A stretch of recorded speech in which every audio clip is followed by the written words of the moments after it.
pasará, donde piensas que no hay. Él obra de maneras que no podemos entender.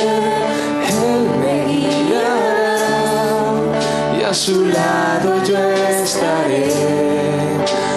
Amor y fuerzas me dará, un camino hará donde no lo hay. Vamos a tomar un tema muy sencillo. Hoy vamos a estar con el tiempo ya perfecto, 20 minutos de predicación, una enseñanza sencilla, una enseñanza para cada uno de nosotros, dada también por el Espíritu Santo, amén. Como estábamos creyéndole al Señor, que Él hace como Él quiere, en el nombre de Cristo Jesús. Y entonces allí estamos esperando, ya estamos en vivo por el chat. Gloria a Dios. Si allá ahí en el chat tiene chat, muchas bendiciones a todos los que nos están sintonizando en este momento. Estábamos en una antesala con algo que era interno de la iglesia. Y vamos al capítulo 17, verso 16. Amén. Entonces, ubicándonos en Hechos capítulo 17, verso 16, vamos a leer en el nombre del Padre y del Hijo y del Espíritu Santo. Dice así: mientras Pablo los esperaba en Atenas, su espíritu se enardecía viendo la ciudad entregada a la idolatría. Así que discutía en la sinagoga con los judíos y piadosos, y en las plazas cada día con los que concurrían. Y algunos filósofos de los epicúreos y de los estoicos disputaban con él, y unos decían: ¿qué querrá decir este palabrero? Dile que está a tu lado, palabrero. Eso lo usa en querubín, amén, palabrero. Me llamó mucho la atención porque coincide con lo de la comiquita un poco. Entonces, y otros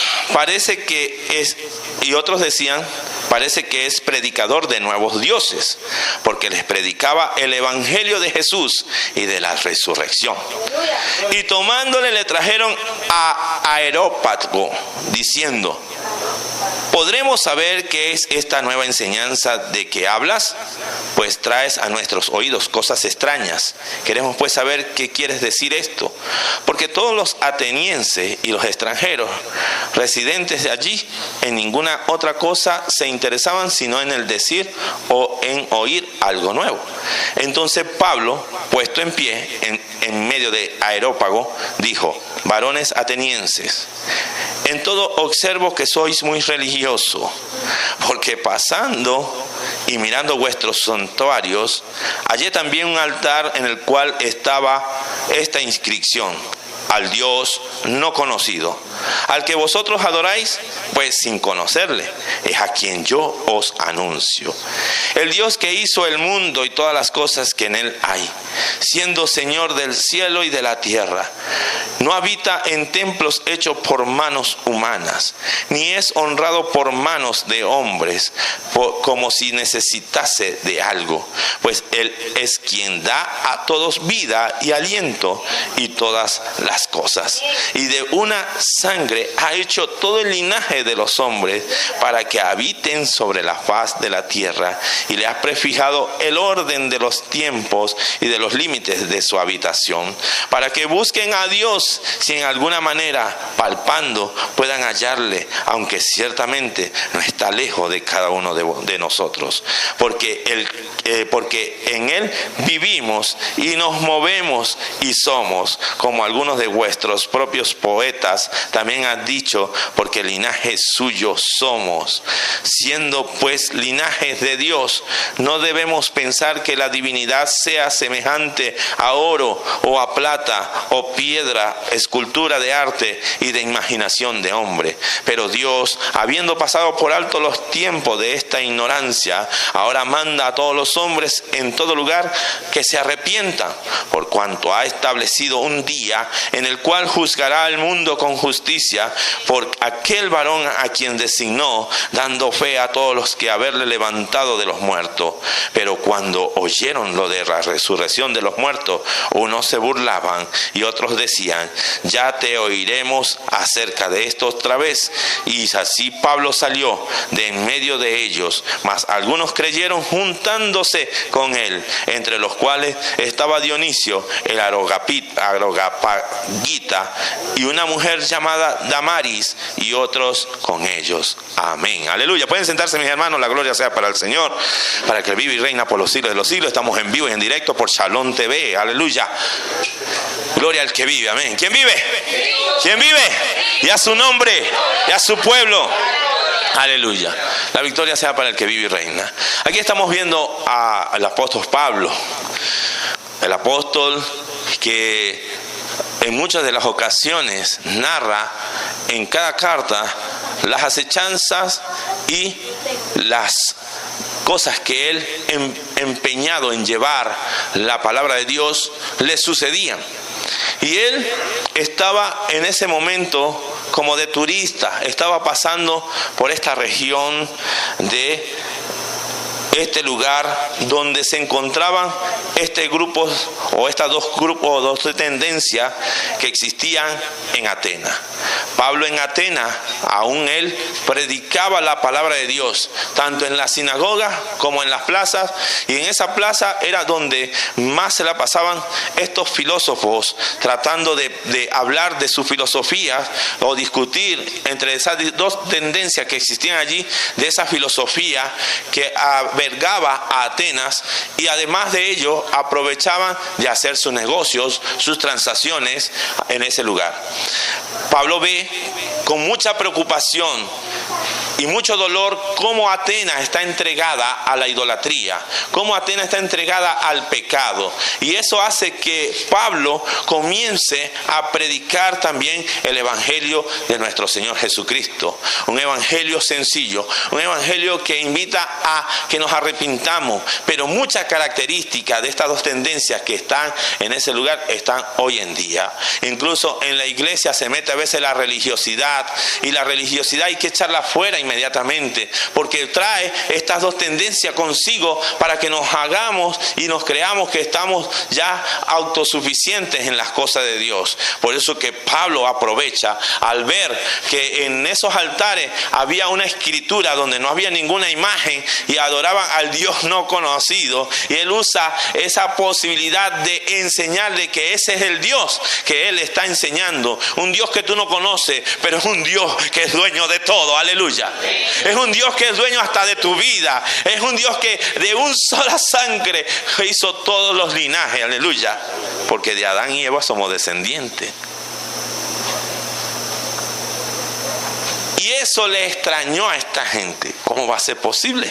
Está predicando de otras cosas, algo que no habíamos sabido, algo que no conocíamos, pero le hizo ver. Pero lo tienen ahí en los altares. Y de ese es que vengo a hablar. Y aunque lo tienes allí, no es tangible. Él no habita en templos hechos de manos de hombres. Aunque como algo que me está diciendo tan hermoso el hermano Dula, que yo no lo había entendido así, este templo es como un pacto que el Señor nos mandó a realizar. Tenemos un pacto de terminar este templo, y Él seguirá supliendo, porque así hizo con Salomón. Así hizo Él, fue un pacto de que se tenía que cumplir con el templo. Aunque se termine, Él no habita ahí, sino habita en cada uno de los que le aceptan. Él no requiere de lugar. Es lo que requiere de un corazón sincero, de un corazón humillado, de un corazón contrito, de un corazón dispuesto a recibir de Él y de sus enseñanzas y de su palabra y de su amor. Porque Él, siendo tan tremendo su amor por cada uno de nosotros, demostrando ese amor ágape en donde no hay condición, aún se dio por nosotros en la cruz del Calvario. Amén. Pablo, entonces, como le dije, cuando llegó a Atenas como un turista, se convirtió en un ganador de almas. Por eso vemos que al final él lleva consigo a varias personas, aunque fueron pocas, para el Señor son muchas, porque cuando Él dice que se arrepiente un pecador, hay fiesta en los cielos. Aleluya. Cuando usted incluso hace volver a un extraviado, wow, eso es tremendo, se cubrirá multitud de pecados, aleluya. Se cubre multitud de pecados. Porque usted está haciendo la obra, está haciendo el trabajo en el nombre de Jesús. Y entonces él entra en esta famosa ciudad de Atenas. Entra en donde está un centro de la religión y de la cultura. Pero todo lo que Pablo pudo ver fue el pecado, no solamente de la idolatría, sino de la superstición. Y también pudo ver cómo había gente que en sus pensares eran ignorantes de lo que Dios mandó hacer. Entonces, un escritor antiguo decía en sus escrituras que era más fácil encontrar en Atenas un Dios con D pequeña, por supuesto, que a un hombre, porque todos se consideraban dioses por estas tendencias que había. Todos se consideraban dioses con D pequeña. Entonces Pablo discute entre las sinagogas, predicando el evangelio. Estuvo predicando allí y siguió el modelo de los maestros griegos y llevó su mensaje a las plazas, como el versículo que dice, el versículo 17, que así que discutía en la sinagoga con los judíos y piadosos, o sea, con la gente que ya conocía de Cristo, y en la plaza cada día con los que concurrían, que eran todas estas tendencias que existían en Atenas. Entonces, cuando él siguió este modelo, llevó el mensaje a la plaza pública. Esa plaza se llamaba Agora, donde los hombres se reunían para discutir la filosofía y trazar los negocios, como les dije antes. Y habían dos filosofías importantes en ese momento. Esas filosofías principales en ese tiempo eran la filosofía de los estoicos. Allí estaban esta filosofía arraigada en Atenas. Y esta filosofía de los estoicos, miren lo que era su filosofía. Vamos a ver, por acá lo tengo. Eran materialistas. ¿Cómo eran? Los estoicos eran materialistas. ¿Se ha metido ese espíritu o no se ha metido ese espíritu en la iglesia? Tenemos la tendencia de la prosperidad. Puro hacia lo material, lo material, lo material. Entonces ellos iban con esa tendencia de materialista y casi fatalistas en su pensar. Su sistema se cimentaba en el orgullo. Escuche, eran orgullosos. Y la independencia personal. Ellos se consideraban independientes personalmente. Ellos ya no necesitaban ni congregarse, porque ellos eran independientes, no necesitaban de un Dios. Ellos creían en su filosofía. Ellos estaban orgullosos de los que creían, aún de lo que hacían. Entonces, ellos en su filosofía creían que la naturaleza era su Dios, imagínense, y creían que toda la naturaleza iba avanzando gradualmente hacia un clima, demostrando que eso era Dios. Pudiéramos decir que eran panteístas. Pero también había las otras tendencias. ¿Cuál era la otra tendencia que habla Pablo aquí? Porque fíjese que en el verso 18 dice: y algunos filósofos de los epicúreos y de los estoicos disputaban con él. La otra tendencia es los estoicos, ¿verdad? Esta otra tendencia, hablamos de los estoicos primero. Los epicúreos deseaban el placer y su filosofía se basaba en la experiencia, no en la razón, sino en la vivencia. Amén. Eran casi ateos. Aquí tenemos dos extremos de la filosofía. Uno eran casi ateos, los otros creían que la naturaleza era el Dios, y tenían un orgullo, se iban a la tendencia de lo materialismo. Los otros prácticamente querían las vivencias simplemente. Y esas dos tendencias se puede y se mete y se cola a través de la iglesia, hermano. Es lamentable, pero estas dos tendencias se meten en la iglesia, llevándolo a ser totalmente religiosos. Entonces, eran casi ateos. Aquí tenemos dos extremos en la filosofía. Y Pablo los enfrentó a ambos con el Evangelio de Jesucristo. Pablo predicó la palabra de Dios, y eso hizo que lo tomasen y se lo llevasen delante de este personaje, Areópago. en el verso 19. Lo llevan allí a Areópago para que él explique de qué es lo que está hablando, qué nuevo Dios era, qué nueva tendencia, de qué nos estás ministrando. Nosotros creemos en lo material, nosotros creemos en esto. Y los otros decían, no, pero es que nosotros somos prácticamente ateos, creemos en lo que suceda. Lo que sucede es porque está ya prescrito. Entonces, dos tendencias tremendas en ese momento. Entonces, a él, a nuestro hermano Pablo le dijeron palabrero. Pensaron que estaba predicando dos nuevos dioses cuando habló de Jesús y de la resurrección. La resurrección en griego es anastasia, y tal vez ellos tomaron eso como si fuese un nombre propio. Y los griegos le llevaron a Areópago. Su corte oficial también llamaba la colina de Marte. Allí Pablo predicó un gran sermón. Tremendo sermón daría Pablo allí, que aún salieron convencidos varios que estaban en ese lugar. ¿Qué le estaba enseñando el Señor? Escuche bien. Mire lo que le enseñaba el Señor a todas estas personas que tenían allí en sus altares al Dios no conocido. Le estaba enseñando que Dios estaba sobre todo lo que estaba en esa ciudad, sobre todos ellos. Era el creador de todo. Por eso que en el verso 24 y 25, Él comienza con esta predicación, dándole a conocer lo siguiente. El Dios que hizo el mundo y todas las cosas que en Él hay. No le dijo nadita. El Dios que le traigo es el que hizo el mundo y todo lo que en Él hay. O sea que los altares que usted tiene allá, esos están ahí, mira, porque Dios lo ha permitido. Si no, ya no fuese destruido. Él es el dueño de todo. Porque muchas veces nosotros levantamos altares en nuestras casas, porque comenzamos con idolatría de cosas que adquirimos, que pensamos que lo adquirimos con el esfuerzo, y resulta que si Dios no lo permite, no lo tenemos. Si Dios no permite que tú tengas hijos, no vas a tener hijos. Si tú tienes un hijo es porque Dios te lo ha dado. No podemos caer en la idolatría de ese hijo. No podemos caer en la idolatría de las cosas materiales, como caía esta tendencia, creyendo solamente en lo material. Y el Pablo le dice, este Dios que yo le hablo es el Dios que hizo todas las cosas que hay, siendo Señor del cielo y de la tierra, nada más y nada menos. No habitan templos hechos por manos humanas. Oh, santo, ¿qué dirían esa gente? Wow, que ese Dios es más poderoso que cualquiera de los dioses que tenemos aquí y de los templos que hemos creado, porque ellos tenían sus templos para cada dios. Fíjense que ellos tenían un sitio donde lo llevaron que se llamaba Marte, imagínense. Ellos adoraban todos los planetas incluso.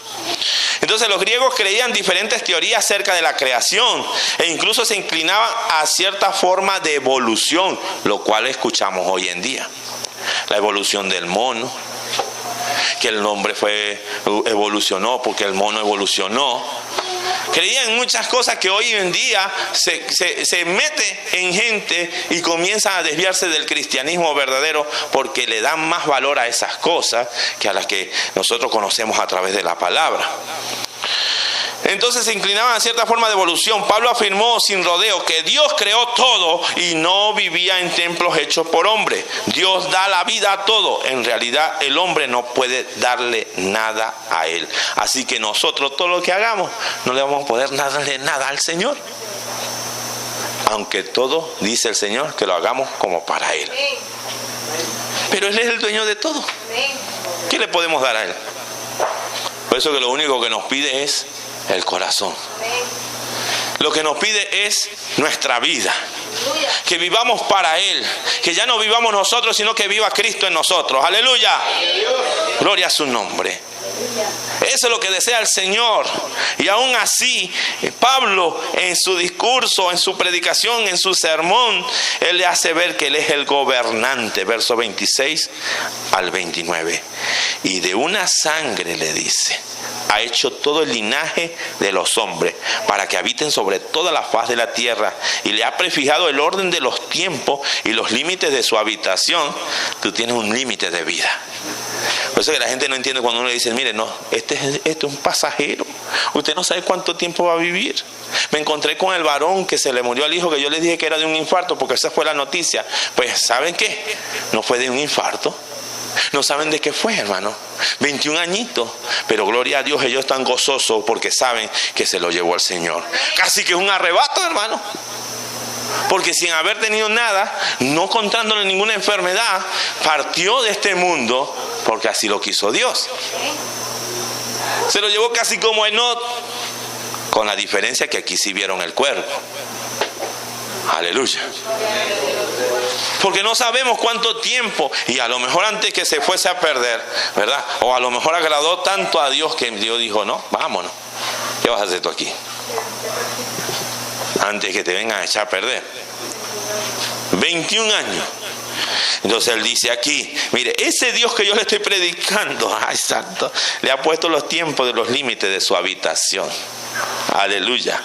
Verso 27, para que busquen a Dios, porque este es el tiempo de buscar a Dios, es en esta vida que tenemos que buscar a Dios, si en alguna manera palpando pueden hallarle, aunque ciertamente no está lejos de cada uno de nosotros, porque en Él, dice la palabra, vivimos y nos movemos, y somos como algunos de vuestros propios poetas también han dicho, porque el linaje suyo somos. Él mismo le citaba a los poetas que ellos tenían allí, que citaron en algún momento estas frases que le pertenecen al Dios Todopoderoso. Linaje somos del Señor. Siendo pues linaje de Dios, le dice, no debemos pensar que la divinidad sea semejante a oro, a plata. Aquí le estaba dando duro a los que creían en lo material, a oro, a plata, y aquellas esculturas que tenían de oro y de plata, a oro, a plata, o piedra, o escultura de arte y de imaginación de hombre. No le dijo nada, idólatras. Idólatras y materialistas. Qué tremendo, ¿no? Entonces, él hace ver, hermano, fija los límites de las naciones. Por medio del gobierno sobre las naciones, procura que los hombres le busquen y le hallen. Pablo incluso citó a un escritor griego para mostrar que Dios es el que sustenta la vida. Esto no quiere decir que el poeta griego haya sido inspirado, sino que más bien que fue esa afirmación, como le estaba diciendo, concuerda con la verdad divina. De nuevo, Pablo, con diplomacia, destaca que sus templos e imágenes eran insensatez e ignorancia. Necesitamos este recordatorio hoy. Que eso que a veces levantamos en nuestra vida es ignorancia, es necedad. No podemos levantar dioses, no podemos levantar idolatría en nuestras vidas, religiosidad. Le hace ver también en el verso 30, pero Dios, habiendo pasado por alto los tiempos de esta ignorancia, aleluya, le dijo ignorante, ahora manda a todos los hombres en todo lugar a que se arrepientan. Pablo barre con la cultura griega, llamándole los tiempos de la ignorancia, no le dijo nada. Los griegos no pudieron hallar a Dios a pesar que toda la sabiduría y cultura que tenía, no pudieron reconocer al Santo y Poderoso. Aleluya. Y eso lo podemos ver también en 1 Corintios 1:18. Váyase a 1 Corintios 1:18. 1 Corintios. Aleluya. 1:18. Dice así. Porque la palabra de la cruz es locura para los que se pierden, pero a los que se salvan, esto es a nosotros poder de Dios. Aleluya, gloria a su nombre. Dios ha ordenado a los hombres en todas partes que se arrepientan, y si se arrepienten y creen, Él los perdonará. Pablo fue tajante en su predicación. Pablo estaba tajante diciéndole, si ustedes no se arrepienten, y si ustedes que se creen tan sabios y creyeron en todas estas cosas, no pudieron reconocer al Dios vivo, al Dios real, al Dios todopoderoso, si ustedes no se arrepienten, no van a obtener el perdón de sus pecados, no van a tener la salvación que ofrece nuestro Señor en el nombre de Jesús. Aún en el verso 31, mire lo que le dice, por cuanto ha establecido un día en el cual juzgará al mundo con justicia, le habló del juicio, porque aquel aquel varón a quien designó, dando fe a todos por haberle levantado de los muertos. Dios ha determinado un día de juicio y el juez será su Hijo, Jesucristo. Es de ese que se refiere Pablo, es de él que se refiere cuando él dice que aquel que levantó, aleluya, de aquel que designó, dándole fe por haberle levantado de entre los muertos, nuestro Señor Jesucristo, que al tercer día resucitó de entre los muertos, aleluya, ese va a venir a juzgar a cada uno de los hombres. Por eso es necesario acercarnos a Él. Debemos buscar de Él. Si confiamos en Cristo hoy, Él nos salvará, hermano.